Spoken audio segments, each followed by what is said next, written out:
Few individuals can elicit the same universal admiration as Franny Dittmer. Curators, museum directors, collectors, artists, and philanthropists are keen to praise Franny's dedication, intelligence, and signature joie de vivre. Franny's love for life was equaled by her belief in the possibilities of contemporary art. Hers was a decades-long collecting journey that extended from Chicago and New York to Aspen and beyond. Franny's impact on cultural institutions and communities across the United States is especially profound. It is the legacy of a woman who embraced art and the world with enthusiasm, passion, and extraordinary humor. During her life, Franny Dittmer served as an inspiration not merely to fellow philanthropists and collectors, but to all those seeking a greater understanding of the world through the lens of contemporary art. Her collection is the embodiment of her abundant generosity of spirit and a potent representation of the impact she made on the lives of so many. Walking into Franny's Aspen home, one of the very first works you see is Mario Mertz's entitled Fibonacci, one of the artist's most iconic motifs. The lights of the neon Fibonacci sequence gently arch up the wall, becoming tracks for the taxidermied crocodile's footsteps.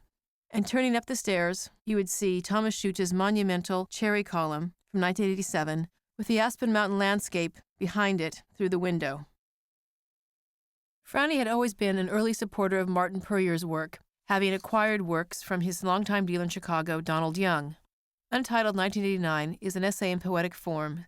The wood in this case is red cedar, softened, attached in strips of varying widths to create a seamless transition through the elongated ovoid. Puryear is an artist who melds modernist biomorphic forms with minimal means. Even as many artists in post-war America turned from traditional stone and marble to industrial processes, Puryear worked through minimalist sensibilities by means of natural materials.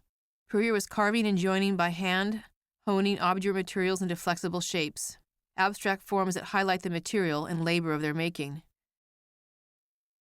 Bryce Marden's 5, Note to Myself, belongs to a suite of paintings the artist produced between 1987 and 1988, which have been described by curator Gary Garles as works of exceptional authority and grace. A celebration of the quiet beauty of color and form, 5, Note to Myself is composed of a series of the artist's enigmatic glyphs, meandering linear forms that he places on a monochromatic background of dark maroon-red pigment. Simple and enigmatic, these motifs are comprised of a series of dark lines that the artist allows to roam across the surface of the canvas, their final form designated by a series of angular twists and turns. Some have likened this formation to Chinese calligraphy, a graphic form which had interested Marden ever since a visit to China 3 years before this work was painted.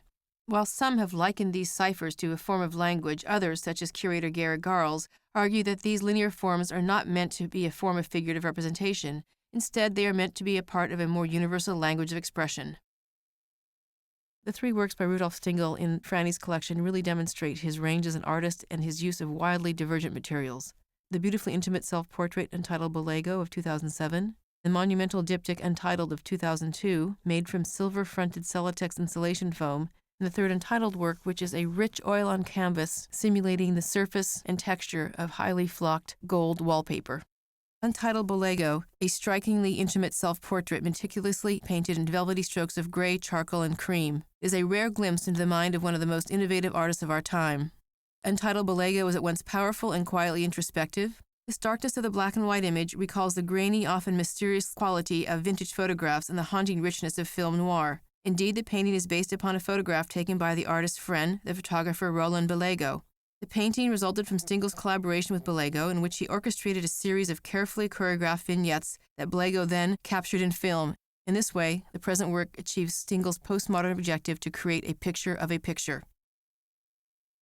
Franny was always looking at art beyond the boundaries, both geographically and aesthetically.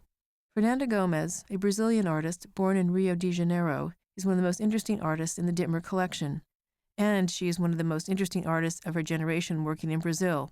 Her work celebrates exquisiteness and poetry present in everyday found objects, such as glass, mirrors, magnets, string, cigarette ends, and an array of mundane fragments of everyday life, which she calls things.